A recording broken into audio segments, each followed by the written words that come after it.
Hi, my name is Özgür Yılmaz. I am doing my doctorate in the Department of Journalism at Istanbul University. I am 28. I think that the fields of political science and communication studies have become closer to each other on many issues recently. Therefore, I will try to prove this thesis through the concepts I have determined. That's why I am recording this podcast. I hope you find listening.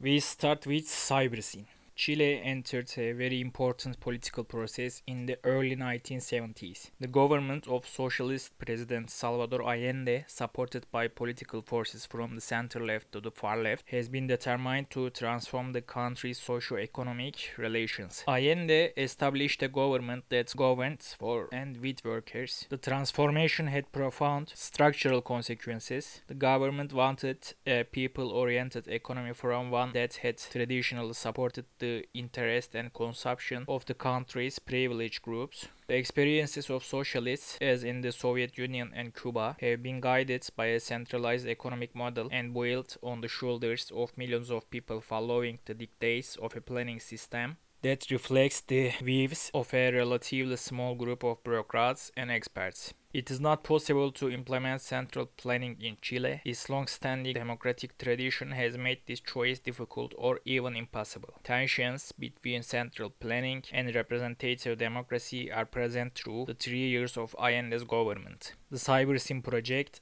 emerged in this highly charged environment. Fernando Flores, then General Technical Director of the National Development Corporation, known as Corfo, saw both the contradictory nature of the government's intended economic transformations and the opportunities presented by Stafford Beer's corporate cybernetics. Beer has been invited to Chile to discuss his insights into complexity and how they can be used in Chile's political situation. This invitation is the starting point of the Cybersyn project. With Beer in Chile, the idea of a cybernetic alternative to central planning began to take shape. President Allende gave the green light to proceed with this project. Since Corfo is a project to support nationalized industrial management, it is not an alternative to the activities of the main government departments responsible for the country's economy. Since the late 1930s, Corfo has handled a strategic state-owned industry that controls the oil, electricity, steel, and forestry industries, among others. The people at Corfo have been dealing with this problem since before Beer arrived in Chile. On his arrival in November 1971, Beer proposed to focus on the cybernetics of the industrial economy, that is, the communication and regulation of this highly complex system. During the 2 weeks of Beer's first visit, the Cybersyn project was established with a clear sense of urgency. The project lasted until September 11, 1973, when the government of Salvador Allende was overthrown by a military coup. Since then, Cybersyn has continued to receive, although not always positive, attention in the presses and other media. It is important to remember that Cybersyn was a project of infrastructure and technological networks of a cybernetic nature developed by the socialist government of Allende in Chile. The initiative, which aimed to link different local industries through data processing to monitor their processes and returns, also in dialogue with global economics flows, was carried out between 1971 and 1973. After being invited by Fernando Flores, engineer and technology director of the Allende government's development agency, he assembled a team of local and foreign professionals with the task of building a revolutionary project in a poor country,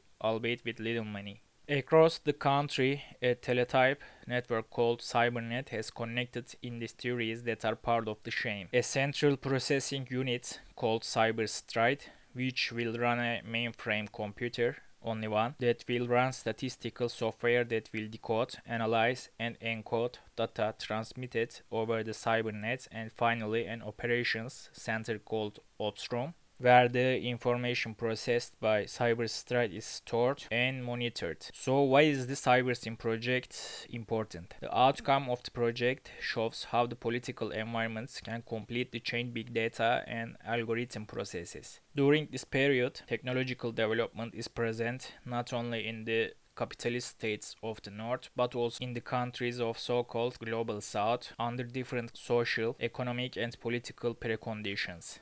Cybersyn has addressed problems similar to those currently encountered in areas such as big data, cloud computing, and algorithmic organization. For example, algorithmic organization is reminiscent of cybernetics, the interdisciplinary science that emerged in the wake of World War II. Cybernetics has moved away from a linear understanding of cause and effect and towards the study of control through circular causality or feedback. Cognitive science has influenced developments in fields as diverse as air defense, industrial management, and urban planning. It has also shaped ideas about governance. Cybernetics can be defined as the scientific study of how humans, animals, and machines control and communicate with each other. The cybernetics project called Cybersyn is a historical case for the early use of so-called groupware and early internet communications, an early form of the cloud. The content of cybernetics has varied according to geography and historical period. In the USA, early cybernetics work was generally associated with defense, in England with understanding the brain, and in the Soviet Union with making social sciences more scientific. In Chile, cybernetics has led to the creation of a computer system that some think will advance the socialist revolution. However, this process ended with the coup in 1973.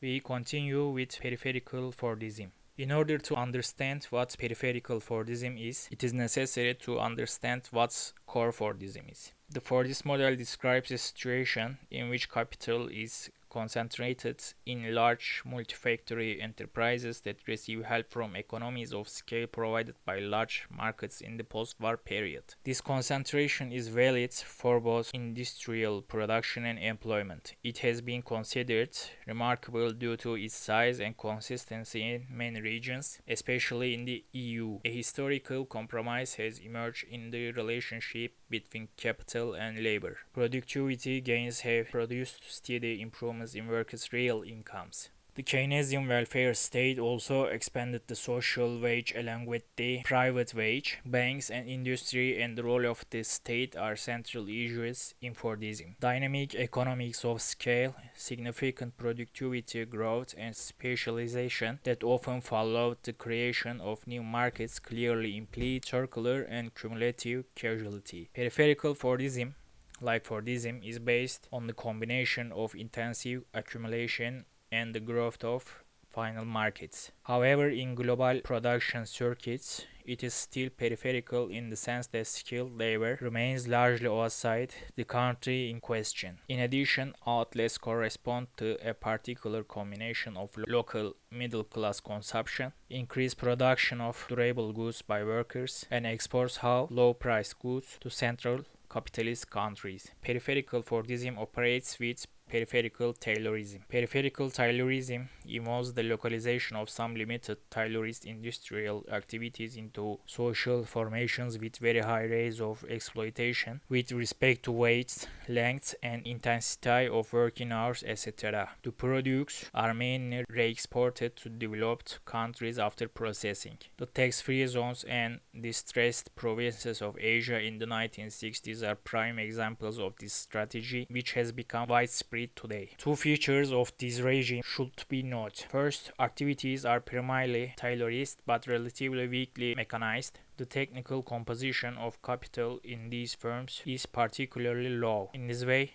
this industrialization strategy avoids one of the drawbacks of important substitution, the cost of importing large quantities of equipment. Moreover, given that this strategy mobilizes a largely female workforce, it embodies all the traditions of domestic patriarchal exploitation. Second, this strategy is bloody, as Marx referred to the beginnings of British capitalism. This strategy adds to the traditional oppression of women all the modern weapons of anti-labor oppression. Our third concept is multicultural media studies. Multiculturalism emphasizes the importance of recognizing different demands in the positive future of society. The representation of different cultures in the public sphere and the coexistence of different identity movements are among the characteristics of multiculturalism.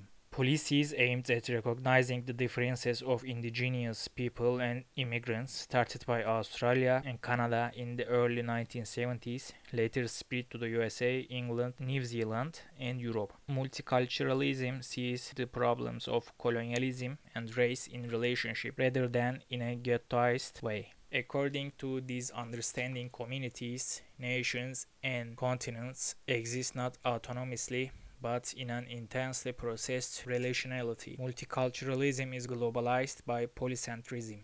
It differs from liberal pluralism in some ways. First, multiculturalism sees ethical universals such as freedom, tolerance, and charity in relation to social power in cultural history. Second, multiculturalism's sympathies are directed towards those who are underrepresented. Third, multiculturalism sees minority communities as productive participants at the center of a common history.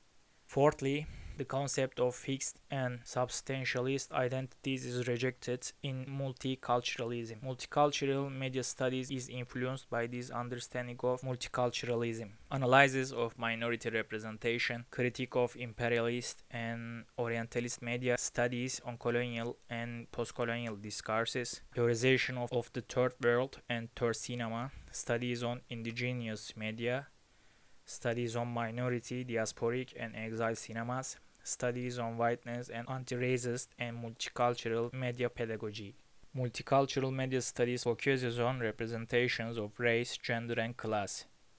And lastly, today we will talk about behavioral surplus. Behavioral surplus is a concept proposed by Shoshana Zuboff. The behavioral surplus value, which is at the center of surveillance capitalism proposed by Zuboff, refers to the transformation of human experience into behavioral data. These data, used for product or service developments, are used to feed machine learning processes. Behavioral surplus goes beyond data to detect dynamics around voices, personalities, and emotions. Behavioral surplus not only learns behaviors through automation processes but also begins to shape them. Controlling big data, which has an instrumentalist power, shapes people behavior. Behavioral surplus is used by technology companies such as Google for targeted advertising activities. However, the behavioral surplus that is the source of the wealth of Google and similar companies should be seen as a surveillance device. It can be said that surveillance lies at the basis of behavioral surplus. The commoditization of behavior under surveillance capitalism leads us to a social future in which market power is protected by modes of concealment, indecipherability, and specialization. Even when the information derived from our behavior is fed back to us in exchange for participation, as in the case of so-called personalization, parallel covert operations follow the conversation into sales of surplus value that points far beyond our interests.